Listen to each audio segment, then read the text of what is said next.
Hey, all. I just want to say thank you so much for joining me going into year number 2 here at the Mike Muldoon podcast. Really appreciate it. Slight little rebrand again, Mike Muldoon podcast, but it's really about bite-sized life coaching sessions that can, bring transformation to your lives. So that's why I've always keep my podcast short and to the point. Thank you for coming with me. If you're enjoying what you're seeing, please subscribe. Really helps out. Share with your family, share with your friends, anybody who think the information might be useful.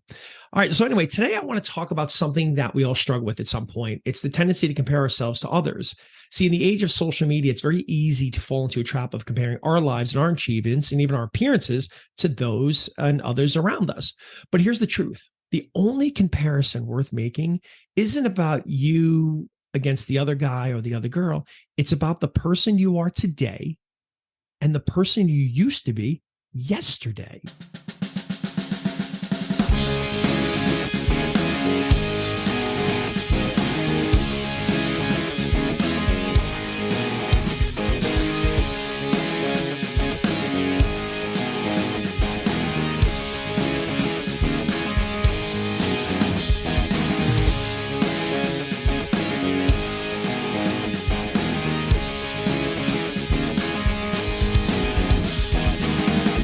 See, comparing ourselves to others, it's a natural and common human tendency. It's rooted in our social and our evolutionary history. It serves various psychological and social purposes, such as gaining a sense of identity, understanding our abilities and our achievements relative to others, assessing our own sort of social standing within communities. Now, social comparison can act as a motivational tool, inspire individuals to set goals and strive for self-improvement. However, this tendency can have both positive and negative consequences. While healthy comparisons can foster motivation and growth, excessive or unfavorable comparisons can lead to feelings of inadequacy, envy, and increased low self-esteem. The thing is, all of us are on a unique path, facing different challenges and celebrating diverse victories. Like comparing your journey and where you are to someone else's, it's like comparing apples to oranges. They're fundamentally different. Experiences, setbacks, and triumphs you've faced have shaped you into the person you are today. And as much as you might admire that life someone else seems to be living, there's a good chance that if they've gone through what you've gone through, gone through your struggles or any of the things that you've had to work through or that you might have faced, it may have crushed them. You're different people. The thing is, you have to embrace your individuality and recognize the strength in your own story that you are creating. Don't compare yourself to others. Just compare yourself to where you've come from. Look back at your journey. Reflect on the person you were a year ago, 2 years ago, even 5 years ago. Think about the challenges you've overcome, the skills you've acquired, and the wisdom you've gained. Celebrate your growth and acknowledge the progress you have made. You're not in competition with anyone else, even though society seems to kind of make it that way. You were in competition with the person you were yesterday. You were in competition to be better tomorrow than you are today.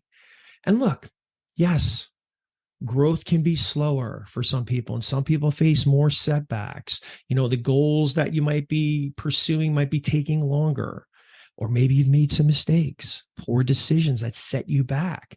Maybe you faced many failures, but it's an essential part of being human, and it is your journey. And I've often said in the past, the journey is what makes us. It's often been said that a lot of people want the story, the story they tell when they become successful. They just don't want to go through it, but you got to go through it to get the story. Now, again, getting back to social media, our parents, when they were growing up, or a lot of us, even when we were younger, we didn't have to deal with the challenge of social media. And social media significantly amplifies the phenomenon of comparing basically one self to another's, right? It's playing a pivotal role in shaping modern social comparisons and the process of which we do it, right? Like you got platforms like Facebook and Instagram and Twitter and TikTok and anything else you want. And people are often always showcasing their curated, idolize the versions of their lives, right? Emphasizing achievements, appearances, the experiences, the holidays, the vacations, whatever it is. And this constant exposure to it seemingly showing their seemingly perfect lives can create unrealistic standards, leading other individuals to compare their own lives unfavorably and diminish their self-worth. Research suggests that such upward social comparisons can once again contribute to feelings of inadequacy, but also cause anxiety and depression as individuals continually measure their happiness and overall lives against an unattainable ideal. And moreover, with social media, this instant gratification and dopamine-driven feedback loops that, inherent in social media platforms can foster addictive behaviors, making individuals chronically seek validation through likes and comments and shares and further impacting their self-esteem and overall well-being of who they are. It's vital for individuals, right? It's vital for us to cultivate digital mindfulness, so to speak, right? Understanding that social media often presents a distorted reality and to prioritize genuine connection and self-acceptance, to promote a healthier sense of happiness and self-worth, right? And now I get it. It's not easier because most of the time, a lot of our interactions are now through our devices. And the thing is, social media isn't going away anytime soon. But instead of trying to meet societal expectations that seem to, blast and fill up your feed or comparing your achievements to someone in your feed, you got to just work on setting your own personal goals based on your passions, values, ambitions. What do you want to achieve? Not what others are achieving compared to what do you want to achieve? What brings you happiness and fulfillment? See, when you set goals that align with your authentic self, you pave the way for more meaningful and satisfying life and less of a need to comparison with others. We're all seemingly trying to get somewhere, but here's the thing. Life is not a race. There's no finish line to cross. Your journey is continually ongoing and it's uniquely yours. So embrace your past, celebrate your present, and look forward to the future of the person you become. Again, comparing to yourself to the person you used to be to who you are now. I'm 100% different than the person I used to be. Anybody who knows me now knew me in my 20s and my 30s, even in my late 30s, and maybe got to my 40s. I'm completely different now as I'm on the 1 year away from getting to my 50s. So that's what it is. So it's important. Stop comparing yourself to other people. But who are you today? And how do you want to arrive at who you are tomorrow? Okay. So just focus on your own growth and self-improvement. And you're going to find that fulfillment and that contentment in the person you are becoming and not in the comparison of others. All right. Because again, with social media, we all know it. Everybody shows their best lives, right? For the most part, everything on there is for the good. Unless, you're a sympathy seeker, then everything's bad because you're looking to get everybody to, bring attention your way. But for the most part, most people showing their fantastic part of their lives. Don't compare yourself to them. Who were you yesterday? Who are you today? Who are you looking to be in the future? Okay. All right, ladies and gentlemen, that's all I got for you today. Again, thank you so much for joining me. I really appreciate it. It's fun being on the YouTube. I don't know why I didn't start this originally when I started my podcast. I guess I just didn't feel like wanted to brush my hair or something. I don't know.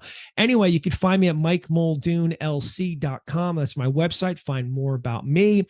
You can also find me on Instagram at MikeMuldoonLC. I kind of just post when I'm, releasing new episodes. And feel free to book in a coaching session. If you know anybody who needs something, please send them my way. And I'm not even talking about charging here. There's a lot of young people right now going through a lot of stuff. So just send them to my website, tell them to book in a session. The first one's always free. It's just a consultation. If somebody just needs to talk to somebody, please just send them to my way. One conversation.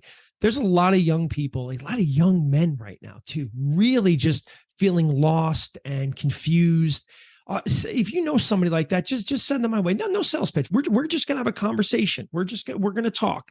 There's no pitch. Just tell them to book in a session on my calendar and let's talk, because I'm really worried about a lot of these young men in the world right now who just seem to be super stressed out, very young, and just a lot of things going on right now. And, if you could change one person, maybe you could change the world. All right. Other than that, listen, thank you so much for being here with me.